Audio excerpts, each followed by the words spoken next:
Well, let me thank everybody for taking the time to be here, and let me welcome all of you to Governor Ronald Reagan's home. Reminded of Governor Reagan's last speech in the Oval Office, where he talked about the life force of new Americans. He talked about Lady Liberty's torch. And here we are, fast forward decades later, appropriately with a portrait of Ronald Reagan looking down on the President of the United States of America, Donald Trump, who's trying to light a torch on democracy. He's trying to roll back the last half century. He wants to put America in reverse on LGBT rights, on voting rights, civil rights, on the rights of women and girls. We're here in that light at this profound and consequential moment. And we're here with 6 courageous leaders, as they've been described, from the Texas delegation. It is my privilege to have had now 2 delegations visit from Texas. And it's my honor to welcome all of you and to thank you for your courage. Thank you for faith and devotion to the cause that unites all of us across this country, regardless of party. And that are the enduring principles of our founding fathers. You know, we talked about the 249th anniversary of those principles. Next year, we'll celebrate the 250th anniversary of those enduring principles, the best of the Roman Republic and Greek democracy, a system of co-equal branches of government. This notion of a system of checks and balances, popular sovereignty, all of that on the line, all of that at risk. And so I'm very sober and mindful of this moment. And as a consequence, we have taken our relationship to this moment very, very seriously.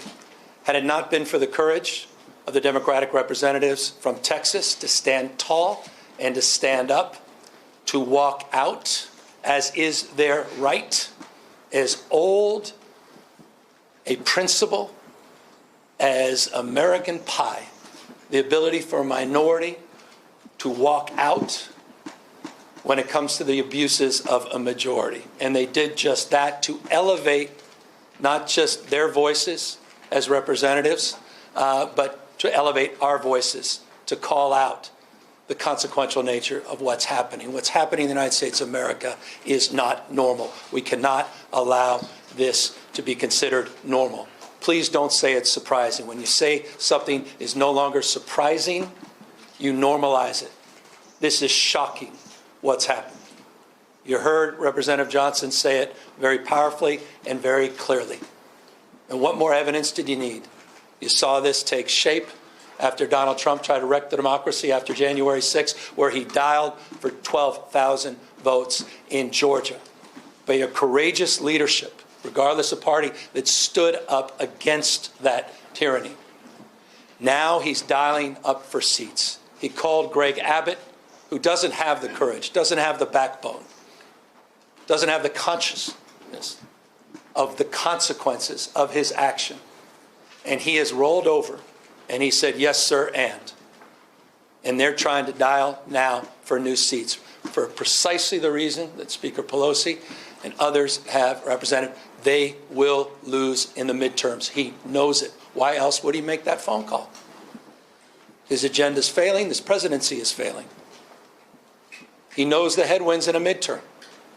He's dialing for seats. Not only did he dial for 5 seats in Texas, he just sent his vice president, the vice president of the United States, not to console those 137 families whose lives were torn asunder because they lost loved ones to the floods. By the way, 3 members of my community in Marin County, Mark and Sarah and Johnny Walker, 14 years old, died in the flood. Mark, 50 years old. Sarah, same age. Family, friends. We were at their memorial yesterday. Vice President come to console the family members of the lives lost. He went to Indiana to continue to try to rig the election. You have a special election in Texas. You'd think that's all they'd be focused on. 37 kids dying in those floods. But they're focused on this, a power grab. And it's not limited to Texas and Indiana. You've seen what's happening in Florida. You've seen what's happening in Ohio and other states. So we have got to step up. Our state of mind is about accountability, responsibility. Again, taking this moment seriously. What is our relationship to this moment? And we recognize we have agency. We're not bystanders. That we can shape the future. Decisions, not conditions. And so we choose to be held to a higher level of accountability. It wasn't our decision to be here. It's reaction to. We are trying to defend democracy as opposed to see it destroyed district by district. And we will stand firm and we will stand tall.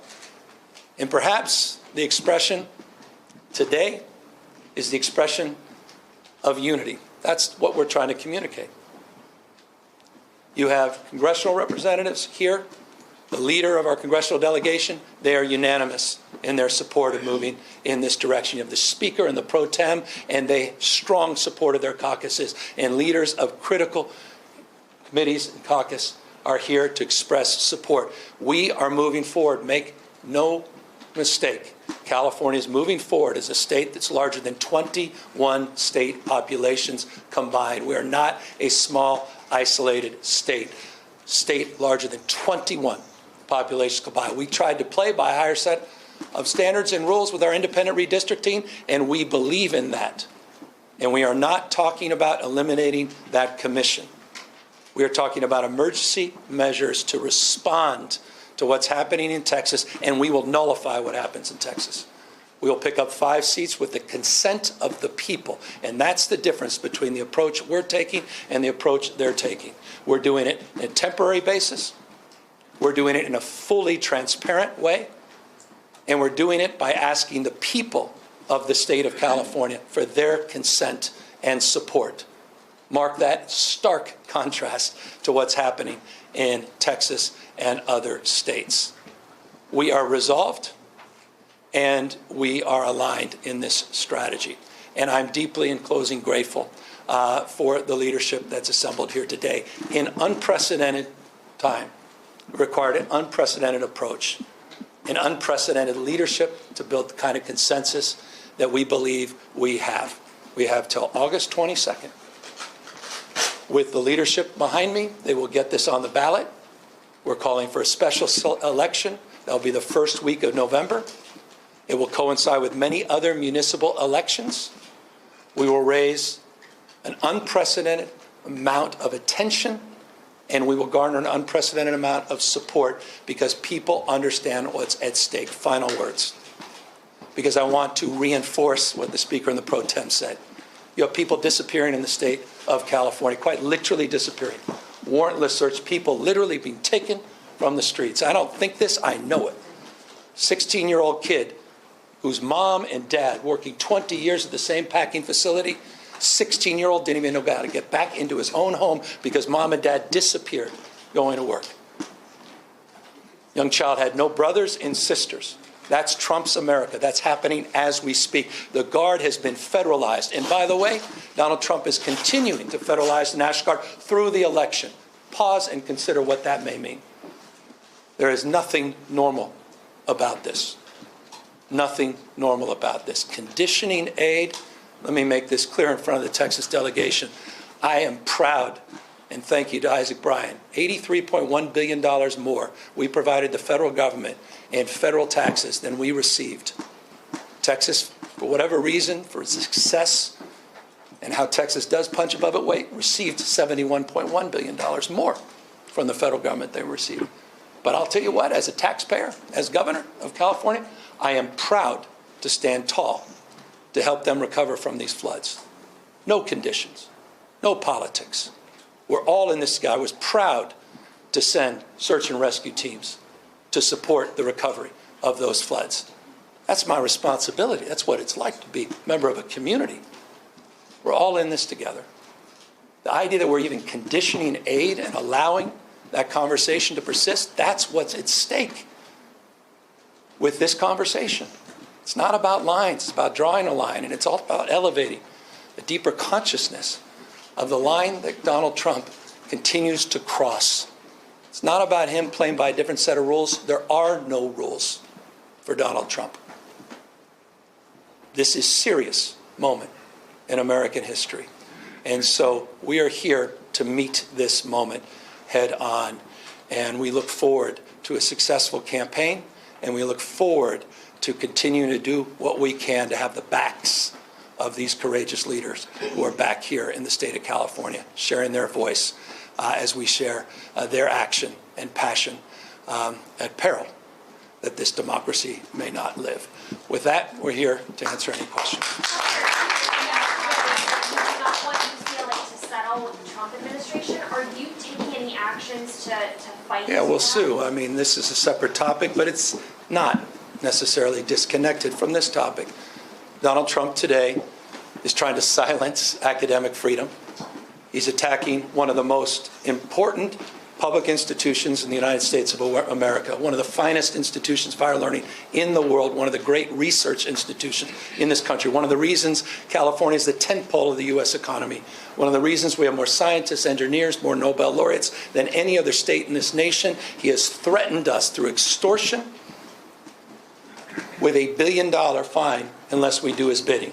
Hello, I'm Isaac Hayes III, founder and CEO of Fanbase. Listen to what I'm about to tell you. The window to invest in Fanbase is closing. We've raised over $10.6 million of our $17 million goal. That means there's room for less than 6,370 people to invest in Fanbase for the average amount. The minimum to invest in Fanbase right now is $399. That makes you an owner in Fanbase today. Go to startengine.com/fanbase to invest. Why? Because current social apps have taken advantage of users for far too long, with content suppression, shadow banning, harmful racist content, and no real tools for monetization and equity. Fanbase has over 1.4 million users and counting, allowing anyone to reach all their following and monetize their content from day one. Social media is the new TV, and whoever owns the apps that distribute that content have the opportunity to own potential billion-dollar companies. While big platforms with uncertain futures are failing to serve their users, Fanbase is stepping up to fill the gap. Don't wait until it's too late. Invest now, invest for yourself and your future. Go to startengine.com/fanbase and own the next generation of social media.